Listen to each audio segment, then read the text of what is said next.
Hello, hello. So let's talk a digital tech stack and what does that look like. I'm just going to share mine with you today. I do have 3 things I want to share first. So if you want to skip some context, then just look at the timestamps down below on the video and just skip up to where I share mine. But for the beginners, and I do talk to a lot of beginners, I'm going to share just a few concepts that will help you understand and make some buying choices if that's where you're at right now. So let me define what a digital tech stack is to me. For me, it is the hardware and the software that I'm using, basically to get all the jobs done that I need in that digital space. So I've written down here the big 4. That's part of my 9 pillars of digital organization. So for me, a scheduler, I actually rate that as number 1, scheduling all my stuff. My note taker and my task manager, they could be in different order, they depending on you and how you work. And then a journal. Okay, so that would be my tech stack, the functionalities of it.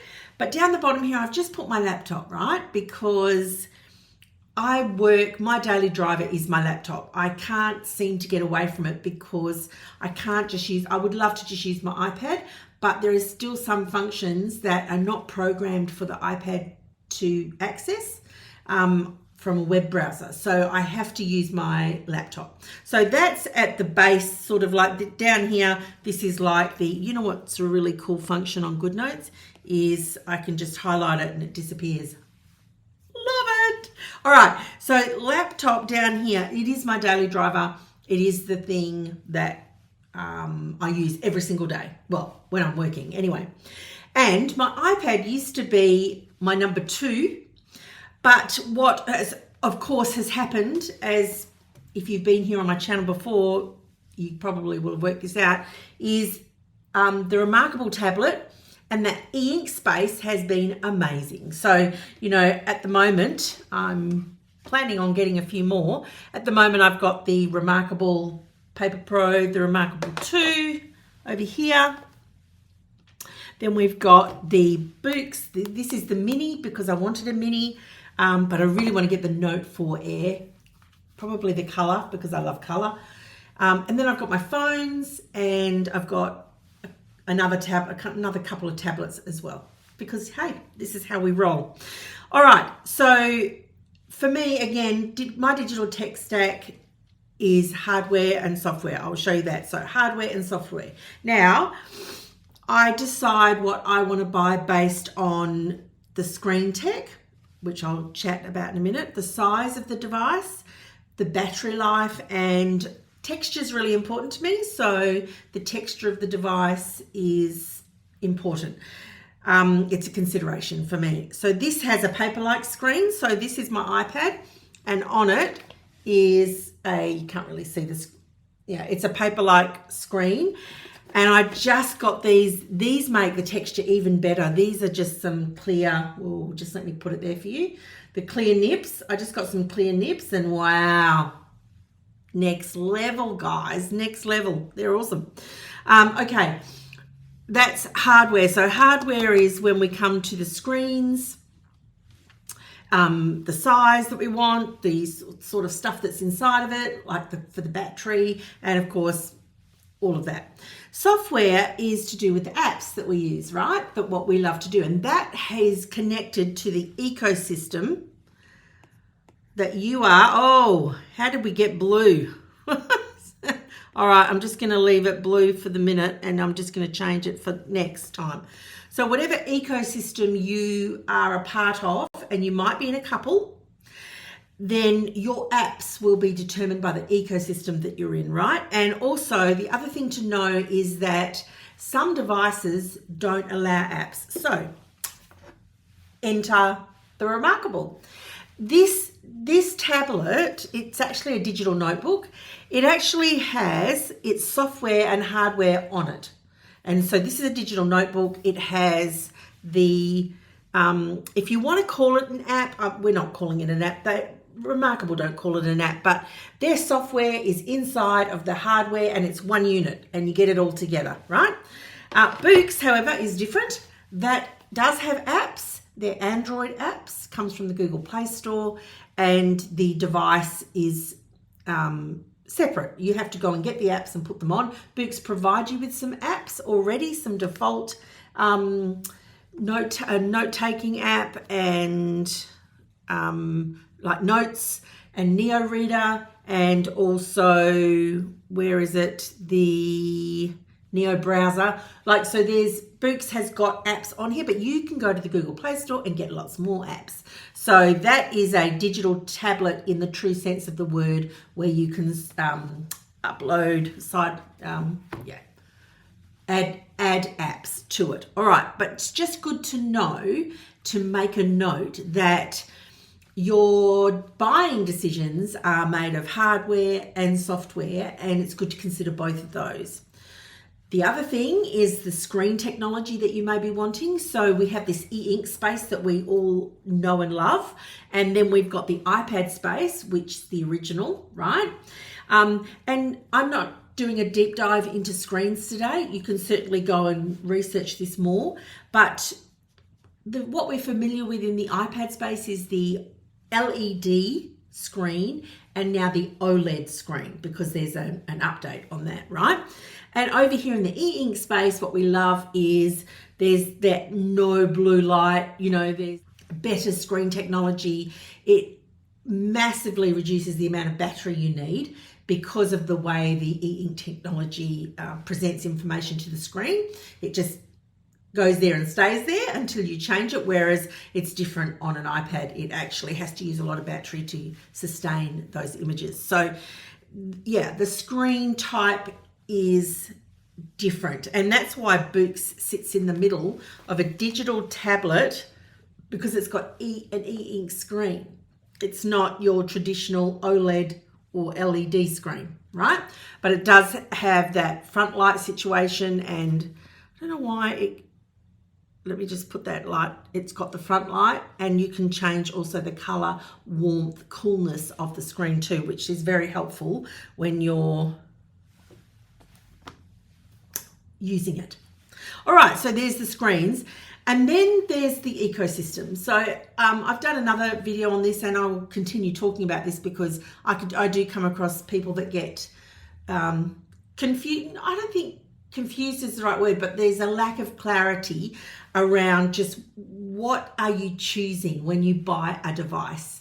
Well, one of the things you're choosing is an ecosystem. So when you buy an iPad, you're choosing Apple as an ecosystem. When you buy a Boox, you're choosing the Boox world and the Android world, right?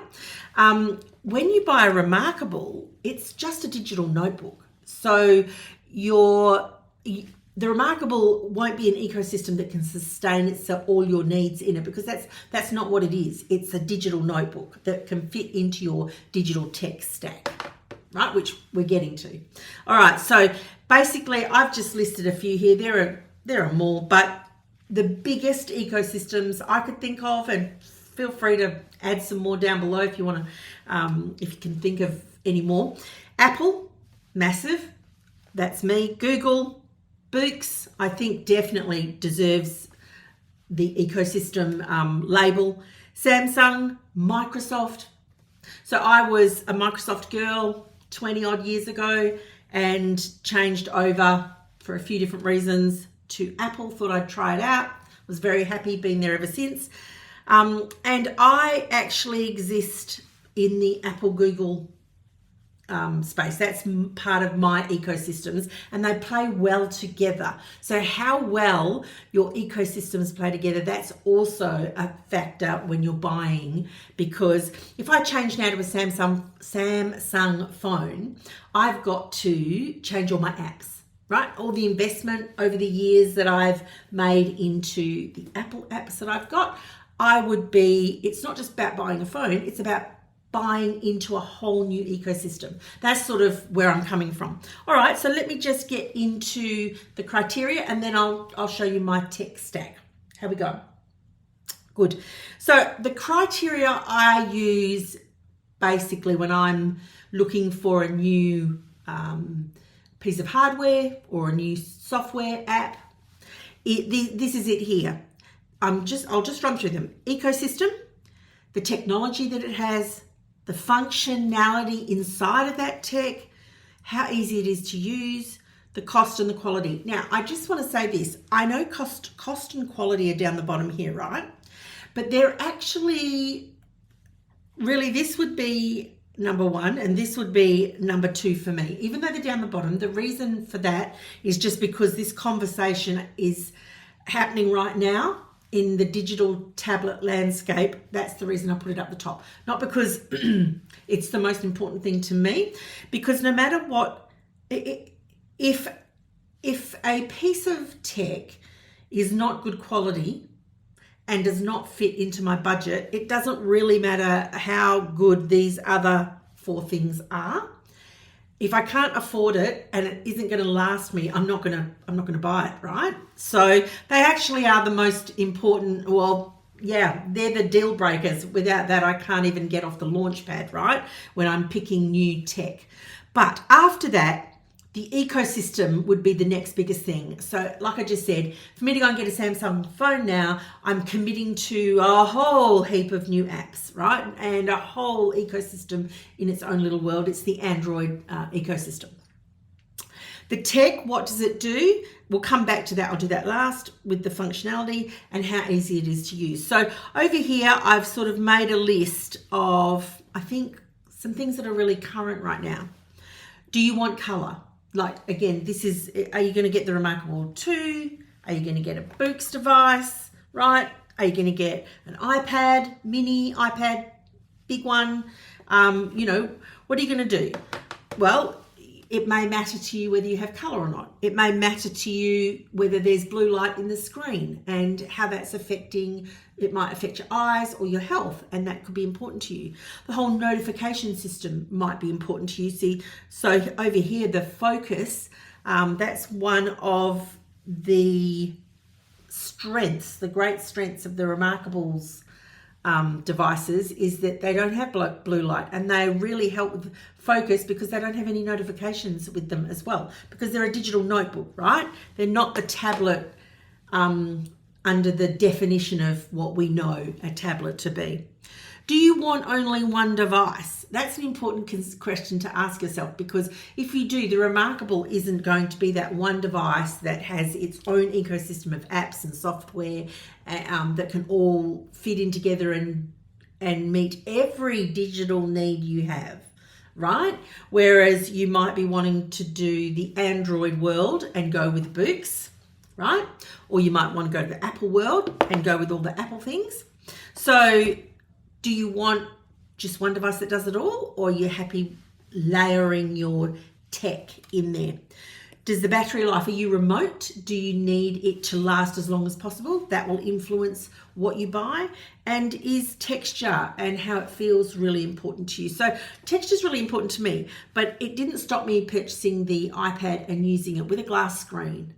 I did, even though I didn't love writing on it. I didn't know about the Paperlike screen. When I found out about the Paperlike screen, I grabbed it straight away, popped it on, and it just makes it so good.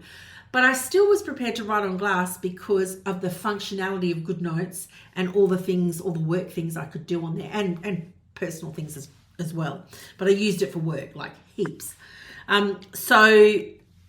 Yeah, I mean, now that we have more options, because the screens for the Remarkable are awesome, the Boox screen is somewhere between, I would actually say the Boox screen is similar to the iPad with the Paperlike screen protector on it. I would say it's like that. But you know, today I just, I purchased some of these clear nibs and I just installed it today. I did a little mini unboxing. And this makes the texture even better. I'm not sure how, but I loved it before, and now it's a little bit even, it sounds really, you know, like it does when you're writing on paper. Okay, so that's the criteria that I use, and then this is what I use. So for my schedule, I am now using Google Workspace, which is, so my scheduler is Google Calendar. But for years and years, I mean, it was only in the last 12 months I've moved over from iCal. So I've used iCal, which is Apple's calendar, for many, many years. And what I love about it is that my husband and I, we sync our calendars. So I have access to his and he has access to mine. And even in the Google space now, it actually still takes anything from my iCal and puts it straight into my Google Calendar seamlessly. I don't have to do anything about it. So I love that. It's really cool, helps me stay integrated with even my daughter. We've got, there's synchronization going on, and Google's amazing at that, and Apple, it plays well. Google and Apple play well together, and that's an important consideration. Note taking, it depends what I'm doing. Drawing, writing, typing. I've talked about this before, but I would type. This has a keyboard, my iPad, and my laptop has a keyboard. I'm a touch typist, so typing is important to me. I love typing. Love pressing all the buttons. But my creative space is writing with my hand. That seems to switch and access that creative part of my brain, right? So that's really important to me. And I was using GoodNotes a lot before I discovered Remarkable. But it's amazing. The Remarkable tablet is amazing. Both of them, the RM2 and the Paper Pro, they're incredible for me in my creative space, my thinking space, my brainstorming space. I use these as part of my digital tech stack, right? So I've got my laptop, I've got my iPad, I've got my Remarkable, and I do love the Paper Pro. I've been using it non-stop because of the light and the color. So the color for me makes everything more interesting because I'm just a creative, but the light is a game changer for me. Being able to work at night without having a bright lamp on, which I wouldn't do unless I really was desperate. I just wouldn't use it at nighttime. So having the light on it now is amazing, really amazing. And Boox is wiggling its way into my heart. I love Boox. I take this out, it's a mini, because I was going to get the mini iPad when I thought, hey, let's get the mini Boox and have a look at their ecosystem, all their apps, how everything plays and works together in that space. And I do love it. Oh, it's gone into edit mode. Hang on. I do love it. I'm really loving it, actually. I want to get a bigger one and see what's happening in that space. If you're part of a team, you will want to consider how these devices play well with others. Okay, so there's some limitations as well as some permissions, if you can put it that way, with different devices. All right, so I found GoodNotes really useful, and being able to put apps on my Apple. I've sat on a lot of boards, and I've also been company secretary. So being a director on a board, there's one piece of software called Director Point. And it was amazing because you could log in through a web browser, but they also had an app which was friendly with an iPad. So these are the sorts of buying decisions, considerations when you're buying, right, to help you decide what you want to buy. So yeah, that's where the ecosystem's super important, that you think about that before you buy whatever you're going to buy. So screen sharing, editing, you can do screen sharing on all of these, the Remarkable, the Boox, and the iPad. They all do screen sharing. They all do editing. Team, from the Remarkable, you have to PDF something off to someone else. You can send it as a PNG file, but I'm not sure, unless you're a graphics, but most of the time you'd use a PDF. Same with the Boox, you would use a PDF. And with GoodNotes, you can send a GoodNotes file in GoodNotes format. Someone else is using GoodNotes. That's really cool, as well as in PDF, and you've got a few options of file types when it comes down there. So it's very friendly. An iPad is very friendly, and you get a lot of options when you're working in teams. All right, so note taking, as I've used all three, okay? But I do use, for note taking, if I'm not typing, I'm really using my Remarkable, my iPad with GoodNotes. Task Manager, I use Notion, and the lovely thing is I get Notion on here, So you can see Notion down the bottom there. That's my Notion app that I have on my phone. So I use it as my task manager. So I just go in and I just add a task to, I use David Allen's Get Things Done system. It's so cool. And I have my modified version, my Martine version of it, but it's really great. It's such a great system. And so I have that sort of set up in my Notion, and I just go there and list all my tasks. One place for all your tasks, not three. It's very confusing if you have three, a bit overwhelming.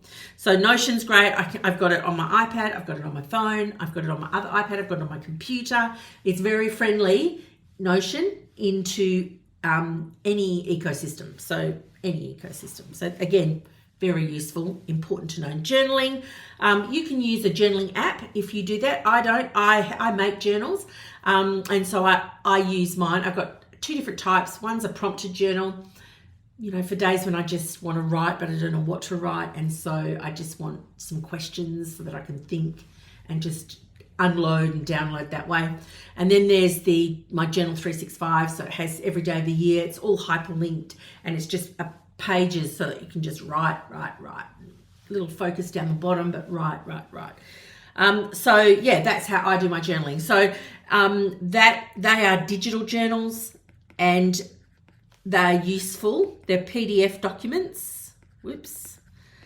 So they are good on Remarkable. They're good on an iPad. They're good in the Apple ecosystem, Windows ecosystem, the Boox ecosystem, Android, Google. You could type in them. You could load them up on your computer and type in them. But for me, I prefer the writing space with my hand. It just connects somehow to my brain, and it's just that creative space again.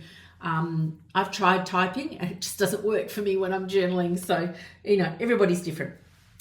And Boox, I've actually, in my library, I've got the journals there. And so depending on if I'm out or if I'm home and I'm using whatever I'm using to do that, it works. So that's me. That's that's a blank page. That is my digital tech stack and the reasons why I've picked what I've picked. So I hope that's helpful. If you have any questions, just ask me down below. Bye.